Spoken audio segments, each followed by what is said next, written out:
Hello friends, Radhe Radhe. जय श्री कृष्णा। कैसे हैं आप सब? आई होप आप सब अच्छे होंगे, स्वस्थ होंगे। तो आज इस वीडियो में मैं आप सबको बताने वाली हूँ कि निर्जला एकादशी या भीमसेनी एकादशी के दिन हमें लड्डू गोपाल की सेवा कैसे करना चाहिए। तो आप सभी को इस वीडियो में मैं आप सबको सारी जानकारी देने वाली हूँ। अंत तक आप लोग बने रहिए और आप सभी को मेरी तरफ से आने वाली निर्जला एकादशी और भीमसेनी एकादशी की अनंत और अनंत शुभकामनाएं। तो इस दिन आप सबको सुबह उठ जाना है, ब्रह्म मुहूर्त में उठ जाना है। उसके बाद दैनिक कार्यों से निवृत्त होकर स्नान करना चाहिए। लेकिन जब हम स्नान करते हैं तो उस स्नान वाले जल में गंगा जल या काला तिल मिलाकर स्नान करना चाहिए। उसके बाद हम आते हैं अपने पूजा वाले घर में। फिर ये देखिए, हमने स्वास्तिक बनाया है। घंटी बजाकर सबसे पहले अपने लड्डू गोपाल को उठाते हैं। उसके बाद हम स्वास्तिक बनाते हैं, जिस थाली में नहलाते हैं। स्वास्तिक हमने पानी से इसलिए बनाया क्योंकि जो पंचामृत बनाएंगे तो वो पंचामृत बाद में फैल जाए, इसलिए हमने स्वास्तिक पानी से बना लिया। आप चाहें तो आप टीका से यानी चंदन से बना सकते हैं। तो ये देखिए, हम जो है इस दिन हम अपने लड्डू गोपाल को पंचामृत से स्नान कराएंगे। तो हम इस वीडियो में हल्दी का सेवन करें। आप चाहें तो हल्दी भी लगा सकते हैं। और ये देखिए, शंख से स्नान कराने से लड्डू गोपाल बहुत ही खुश होते हैं।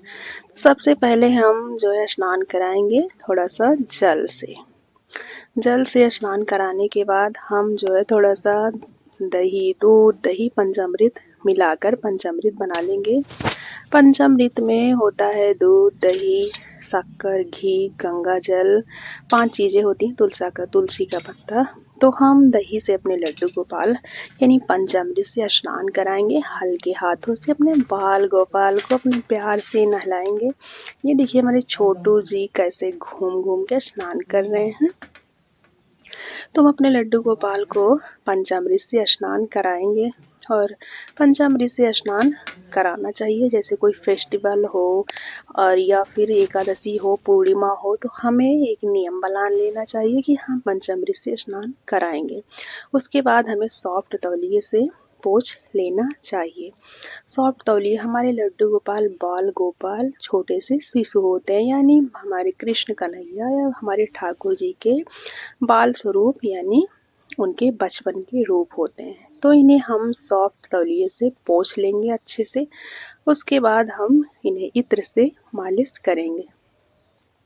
इत्र से मालिश करना हमारे लड्डू गोपाल को बहुत ही अच्छा लगता है। तो गर्मियों में ठंडा इत्र से मालिश करना चाहिए और सर्दियों में थोड़ा गर्म इत्र से मालिश करना चाहिए। तो ये देखिए, हम अपने लड्डू गोपाल को इत्र से मालिश कर रहे हैं, जो कि हमारे लड्डू गोपाल को बहुत ही पसंद है इत्र से मालिश करवाना, क्योंकि पूरा शरीर महक जाता है और जिससे हमारे बाल गोपाल लड्डू गोपाल बहुत ही प्रसन्न होते हैं।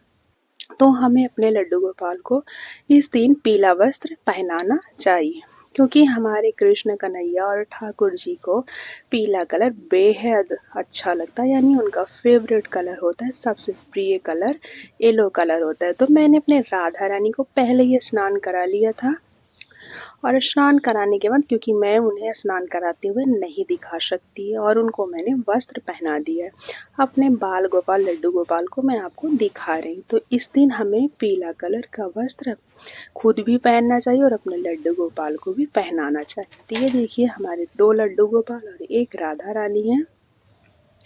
उसके बाद हमें इनका श्रृंगार अच्छे से करना चाहिए। और इस दिन फेस्टिवल यानी निर्जला एकादशी सबसे बड़ी एकादशी है, तो अगर हो सके तो इस दिन नया वस्त्र अवश्य ही पहनाना चाहिए।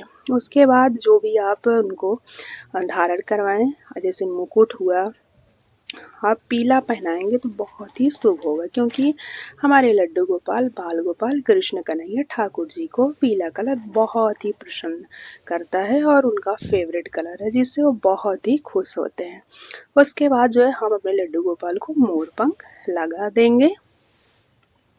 फिर देखते रहिए आप लोग हम कैसे अपने लड्डू गोपाल का श्रृंगार कर रहे हैं। फिर उसके बाद हम वस्त्र पहनाने के बाद हम जो है सबका श्रृंगार कर देंगे।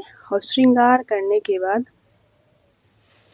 और सबसे पहले हम जो है अपने सभी भगवान को स्नान करवाते हैं, यानी कपड़े से पोंछ देते हैं। फिर अपने बाल गोपाल लड्डू गोपाल को स्नान करा के श्रृंगार कर देते हैं। जैसा कि आप वीडियो में देख पा रहे हैं हमारे लड्डू गोपाल कितने ही सुंदर लग रहे हैं। ये हमारे छोटे से लड्डू गोपाल का मुकुट है। तो हम उन्हें देखिए बांसुरी उसके बाद हम दे देंगे। अगर चांदी की बांसुरी है और नहीं है तो कोई बात नहीं, जो आपके पास बांसुरी हो तो वही आप अपने लड्डू गोपाल को धारण करा दीजिए। और ध्यान रहे कि ये सबसे बड़ी एकादशी है, तो इस दिन अगर हो सके तो आप नया वस्त्र धारण करें। उसके बाद हमें दर्पण यानी शीशा, गांव में बोलते हैं शीशा, दर्पण दिखाना चाहिए कि हमें दिखा देना चाहिए कि हमारे बाल गोपाल, हमारे लड्डू गोपाल, हमारे ठाकुर जी कैसे लग रहे हैं। वो अपनी छवि देख लें कि आज का लुक उनका कैसा है, तो उन्हें हमें शीशा दिखाना चाहिए। तो सभी को हमने ये देखिए दर्पण दिखा दिया है। अब हमारे लड्डू गोपाल अपने आप को देख चुके हैं कि हम कैसे लग रहे हैं। उसके बाद हम अब सबसे पहले अपने गणेश भगवान को तिलक करेंगे। अब ये देखिए अपनी राधा रानी को तिलक करेंगे। फिर उसके बाद हम अपने लड्डू गोपाल के चरण में तिलक करेंगे, फिर माथे पर तिलक करेंगे। फिर अपने सभी देवी देवताओं यानी राधा कृष्ण की जितनी भी प्रतिमा है, हमारे विष्णु भगवान की प्रतिमा है, सब में पीला कलर से यानी पीला चंदन से तिलक करेंगे। और हमारे राधा कृष्ण, हमारे कृष्ण कन्हैया जितने भी देवी देवता हैं सबको तिलक करेंगे। अपने ठाकुर जी को हम पीला कलर से तिलक करेंगे और माता जी को, दुर्गा माता को, गणेश भगवान को, सबको हम लाल कलर से तिलक करते हैं। फिर ये देखिए हम पुष्प को समर्पण करेंगे।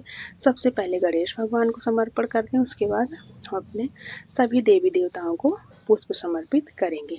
हो सके तो इस दिन पीला पुष्प अवश्य अपने लड्डू गोपाल ठाकुर जी को समर्पित करना चाहिए, क्योंकि हमारे ठाकुर जी का पीला कलर बहुत ही पसंद होता है। उसके बाद हम जो भोग बनाए रहते हैं, यानी इस दिन हम अपने लड्डू गोपाल को अन्न तो खिलाते नहीं हैं। एकादशी के दिन हम इन्हें दूध, ड्राई फ्रूट्स, फल जो भी आपके घर में उपलब्ध हो वो हमारे कृष्ण कन्हैया जल्दी ही स्वीकार कर लेते हैं। बस उसमें जो भी आप भोग लगाएं, दूध का भोग लगा रहे हैं, ड्राई फ्रूट्स का भोग लगा रहे हैं या फिर जल का भोग लगा रहे हैं, तो आपको उसमें तुलसी पत्ता अवश्य ही अवश्य डालना चाहिए। ध्यान रहे कि एकादशी के दिन हमें तुलसी का पत्ता नहीं तोड़ना चाहिए। तो उसके एक दिन पहले आप तुलसी पत्ता तोड़ लें और भोग में तुलसी पत्ता अवश्य अवश्य चढ़ाना चाहिए। भोग में तुलसी का पत्ता अवश्य रहना चाहिए। उसके बाद हम अपने लड्डू गोपाल को जल पिलाते हैं, जल में भी तुलसी का पत्ता डाल देना चाहिए। तो ये देखिए हमारे लड्डू गोपाल ने भोग बहुत प्रेम से स्वीकार कर लिया है। तो हमने अपने लड्डू गोपाल को भोग लगा दिया है। हम सुबह सुबह अपने लड्डू गोपाल को दूध पिलाते हैं। उसके बाद हम हाथ जोड़कर संकल्प लेंगे। ये देखिए संकल्प में हम थोड़ा सा पुष्प लेंगे, काला तिल लेंगे और काला तिल हाथ बंद करके हम संकल्प लेंगे और 3 बार बोलेंगे श्री विष्णु श्री विष्णु श्री विष्णु। अपना नाम बोल लेंगे, अपना गोत्र बोलेंगे और जहाँ पर रह रहे हैं गांव का नाम, पोस्ट का नाम, जिला का नाम, और बोलेंगे कि हम यहाँ से व्रत कर रहे हैं। उसको सूर्य भगवान को जो जल देंगे उसी लोटे में डालकर सूर्य भगवान को जल दे देंगे। ये हमने संकल्प ले लिया और संकल्प लेने के बाद हम आरती करेंगे। ओम जय जगदीश हरे। आज निर्जला एकादशी सबसे बड़ी एकादशी है, तो आरती ओम जय जगदीश हरे की करेंगे। तो ये देखिए हमारा पूजा समाप्त हो चुका।